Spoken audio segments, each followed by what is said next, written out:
Hello folks, welcome back to the Urban Rider Studio to look at some motorcycle gloves from the company Racer.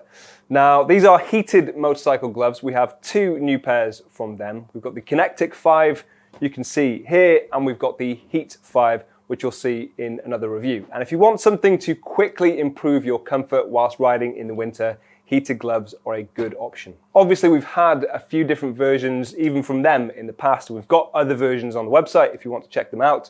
The nice thing about these that sets them apart from those other options is that they have a Bluetooth sync between the two gloves, meaning that they have a control panel on one hand and you can adjust that on the fly with your left hand, which obviously you can take off the bars much easier, and adjust the temperature on both gloves with your right hand control. That is something I will explain in greater detail in a few moments. Let's start by explaining their basic function though, just as a pair of winter gloves in their own right.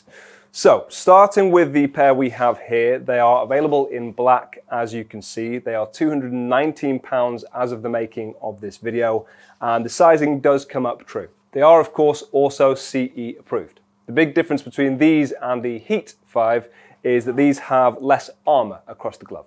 Now looking outside in, you will find a soft shell outer with leather accents across it. You've got this accordion stretch paneling at your knuckles. They have a leather palm which is much better for abrasion resistance, and you'll also notice areas on your index finger and your thumb for the use of a touchscreen if you need. You've got an elasticated cuff. They are a longer glove, and that's always good in the winter. Obviously, you can put that over the top of your jacket sleeve. They are insulated. Obviously, you need them to be thicker than your summer gloves. They have a fiber fill insulation across the glove.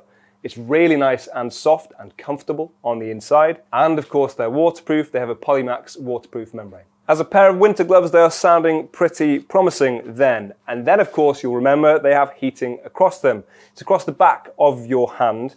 And obviously it's found in both gloves, but you have the control panel only on the right side, meaning that you can take your left hand off much easier, adjust the temperature, and replace your hand. You don't need to stop, you don't need to find a set of traffic lights to stop and give you the time to change the temperature. That is definitely a useful thing, and obviously it's linked via Bluetooth. If you press the switch on your right hand then and hold it down for a few seconds, you'll see it lights up to let you know that it is engaging. You will need to sync the gloves when you first turn them on, and then they will be synced from that point onwards. Now when you press it again, it starts on the hottest setting. One more click gets it to middle intensity, and then of course the lowest setting again if you press it. Now one thing I will say is I've seen clearer displays on other heated gloves. It doesn't affect the function at all, but it's not immediately obvious which setting you're in. The fact that it has bars means that, to me at least, I expect it to light up sequentially through those bars, but obviously that's not the case. On the lowest setting you'll see that it's half lit.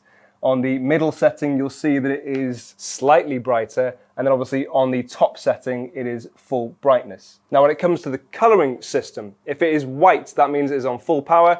If it's on orange like you can see there, that means it's around 50%, and if it goes to red that means you're on 20%, and obviously you'll need to look to recharge them. Then let's explain the battery, which is found in the underside of the cuff. Most heated gloves do it that way round nowadays, as opposed to the back of your wrist, which is less comfortable and a little bit more restrictive. So it's nice that they orient it in this way. You've got this pouch and a waterproof zip pocket if you need to get access to it. And it is a 2200 milliamp hour battery that is similar to the size of battery you'll find on most heated gloves. Battery life will change depending on the conditions you're riding in, the condition of the battery. They always say it's good to leave it with some charge on, especially for storage, and especially through the summer when you're not going to be using these as much. The rough estimate is on full power that will give you around 2 hours, which is easily enough for most commuters out there. And on the lowest setting, they indicate it will give you around 10 hours roughly. Realistically, most people, including myself, don't generally ride around with it on the lowest setting.